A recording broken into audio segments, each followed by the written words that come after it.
આ નરકમાં ન જવું હોય તો શું કરવું? તો કે પાપ ન કરવું. થઈ ગયું હોય તો શું કરવું? તો એનું પ્રાયચિત કરવું. કોઈ સંત પાસે જઈને પાપનો એકરાર કરી અને પ્રાયચિત કરી લેવું. પ્રાયચિતથી પાપની શુદ્ધિ થાય છે. અને પરીક્ષિતે એમ કહ્યું કે કદાચ બહુ બધા પાપ થયા હોય, ગમે એટલા પ્રાયચિત કરે તોય છૂટક્યો થાય એમ ના હોય, તો શું કરવું? ખૂબ બધા પાપ થયા હોય, પ્રાયચિત આખી જિંદગી કરે તોય ન થાય એમ હોય. જેમ જેસલે કીધું કે જેટલા માથાના વાળ તોરી રાણી એટલા કુકર્મો મેં કર્યા. માથાના જેટલા વાળ હતા એટલા કુકર્મો કર્યા. હવે આમાંથી મારે કેમ બારું નીકળવું? પાપ તારું પ્રકાશ જાડેજા, તારી બેડલીને બુડવા નહીં દે. આવું થયું હોય તો શું કરવું? અને ત્યારે એક વાત કરી છે સુખદેવજી મહારાજે કે એક ભગવાનની ભક્તિ અને બીજી સત્પુરુષની સેવા આ જન્મ જન્મના પાપ બાળીને રાખ કરનારી છે. ભાગવતના 6 સ્કંધમાં જે લખાણ. કોઈ તો કેવલ પરમાત્માની ભક્તિ કરતા કરતા અગમ ધુનવંતી, અગમ એટલે પાપ, પાપને ધોઈ નાખે છે. કઈ રીતે? કે જેમ સૂર્ય ઉગે અને મેઘરવો નાશ પામી જાય એમ ભક્તિથી પાપને નાશ કરી નાખે છે. કેટલો મેઘરવો હોય, ક્યાંય દેખાતું ન હોય, આગળનું જરા પણ દેખાતું ન હોય, સૂર્ય ઉગે અને મેઘરવો નાશ પામે એમ ભગવાનની ભક્તિ કરવાથી પાપ નાશ પામે છે. કેચિત કેવલયા ભક્ત્યા વાસુદેવ પરાયણા અગમ ધુન્વંતી કાર્સ્યેન નિહારમિવ ભાસ્કર. ભાસ્કર એટલે સૂર્ય.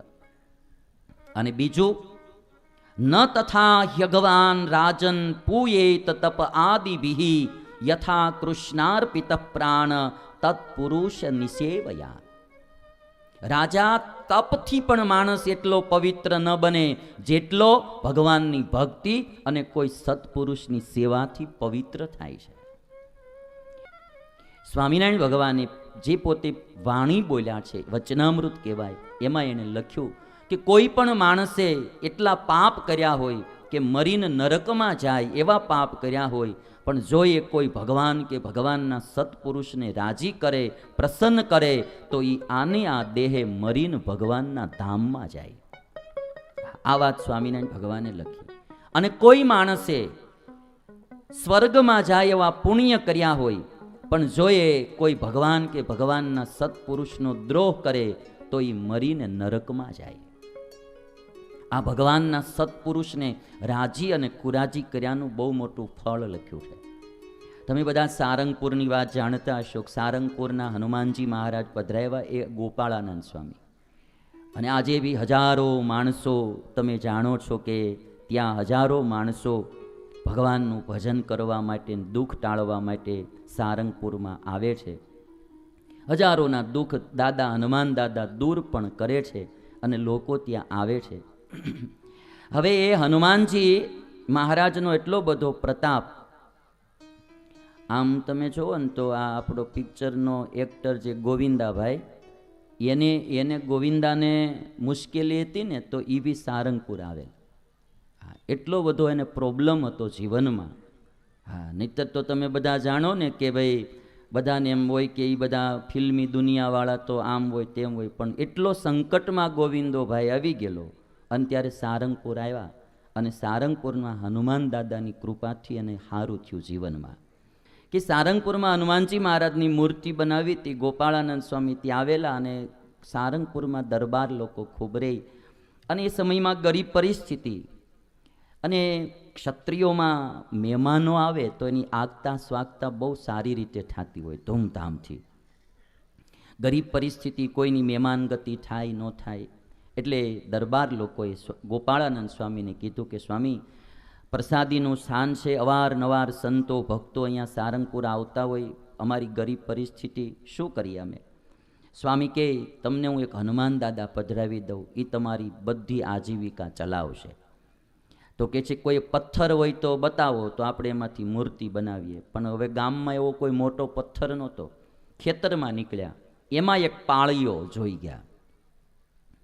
જે ક્ષત્રિયો કે કોઈ બી વ્યક્તિઓ ગાયોની રક્ષા માટે કે દેશની કે બેન દીકરીની રક્ષા માટે ધીંગાણું કરતાં કરતાં લડાઈ કરતાં કરતાં પ્રાણ છોડી દીધા હોય, એના પાળિયા બન્યા હોય અને પાળિયા પૂજાતા હોય. એમાંનો એક પાળિયો હતો, મોટો જબરો પથ્થર, આમ ઘોડો, ઘોડા ઉપર તલવાર ને આવી રીતની આખી ચિત્રામણી મૂર્તિ હતી.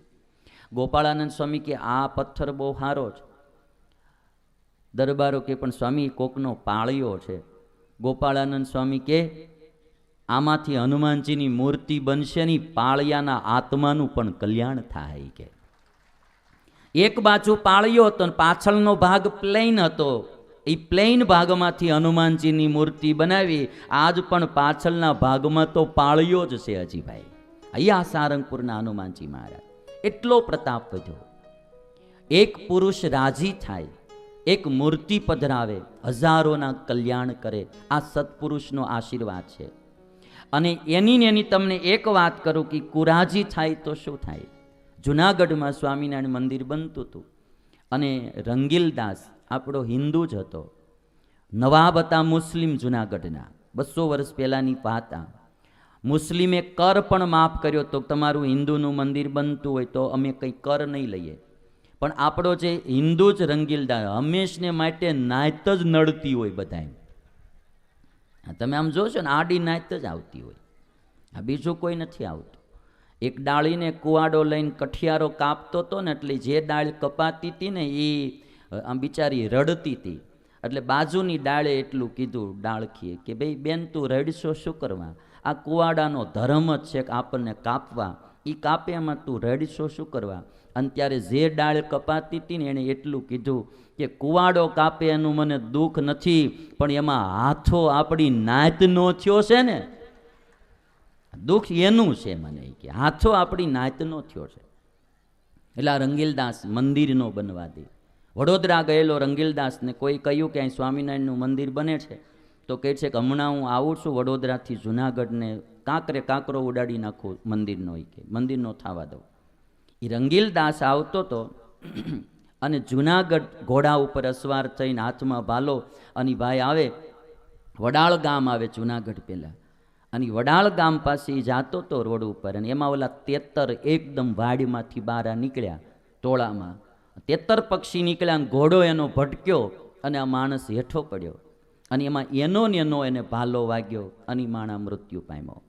બ્રહ્માનંદ સ્વામી જુનાગઢનું મંદિર બનાવતા હતા. એણે ગોપાળાનંદ સ્વામીને કીધું કે સ્વામી ઓલો રંગીલદાસ આવે છે ને મંદિરના કાંકરે કાંકરા ઉડાડવાની વાત કરે.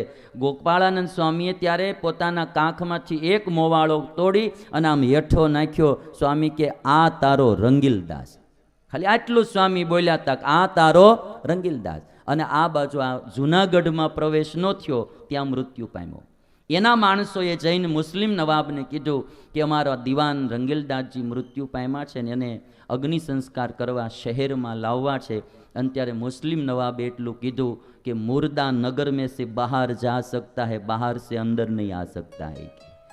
મરેલા નગરમાંથી બહાર જાય, બહારથી અંદર ન આવે, કે ત્યાં ત્યાં બાળી દો.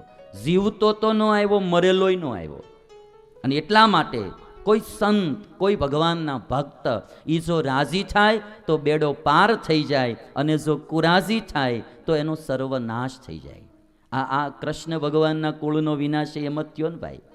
અને એટલા માટે સુખદેવજી કહે છે કે એક ભગવાનની ભક્તિ અને બીજી સત્પુરુષની સેવા એ જન્મ જન્મના પાપ બાળીને રાખ કરે છે.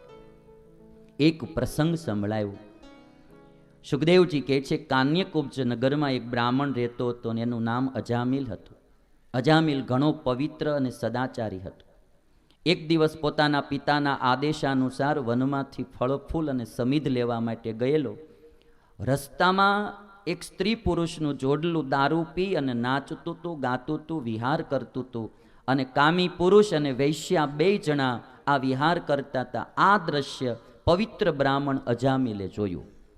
6ઠા સ્કંદની કથા બહુ સાંભળવા જેવી. બહુ પવિત્ર અજામિલ બ્રાહ્મણ હતો. એક મોળું દ્રશ્ય જોયું અને એની મતિ ભ્રમી, અને એ માણસ પાપના માર્ગે ચડ્યો. પછી આ વૈશ્યા જે હતી એમની સાથે જ અજામિલ રહેવા માંડ્યો. પોતાની સદગુણી અને ડાહી પત્ની જે હતી એ પત્નીનો એણે ત્યાગ કરી દીધો.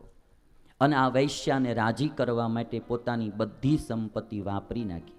પોતાના પિતાની જે કંઈ કમાણી હતી બધી એણે ખતમ કરી નાખી. કોઈ પણ માણસ આવી રીતે કોઈ એકાદા પાપના માર્ગે ચડે ને એની સંપત્તિને નાશ થતા વાર ન લાગે. અજામિલે બધું ખતમ કરી નાખ્યું. આ વૈશ્યાથી એને 10 દીકરાઓ થયા. એમાં સૌથી નાના દીકરાનું નામ નારાયણ રાખ્યું છે. અને આ વૈશ્યાને કુટુંબના ભરણ પોષણ માટે એણે બહુ બધા પાપ કર્યા, હજારો પાપ કર્યા હશે. પણ એના સૌથી નાના દીકરાનું નામ એણે નારાયણ રાખેલું. અને જ્યારે અજામિલનો અંતકાળ આવ્યો ત્યારે એને યમના દૂત લેવા માટે આવ્યા. અને એ સમયે યમના દૂતથી ડરીને અજામિલે એટલું કીધું કે બેટા નારાયણ દોડજે, બેટા નારાયણ દોડજે. નારાયણમાં હેત હતું એને દીકરામાં, એટલે નારાયણ નારાયણ બોલ્યો. ત્યારે વિષ્ણુના દૂતોએ આવી અને યમના દૂતથી અજામિલને છોડાયો. કથા હું સંક્ષેપમાં કહું કે મરતી વખતે એણે એક ભગવાનનું નામ લીધું એટલે યમના દૂતથી છોડાયો. પછી અજામિલને એમ થયું કે એક ભગવાનનું નામ મેં અજાણે લીધું, દીકરાના નામે લીધું, તોય મને યમના દૂતથી છોડાયો, તો આ નામમાં કેટલી શક્તિ હશે.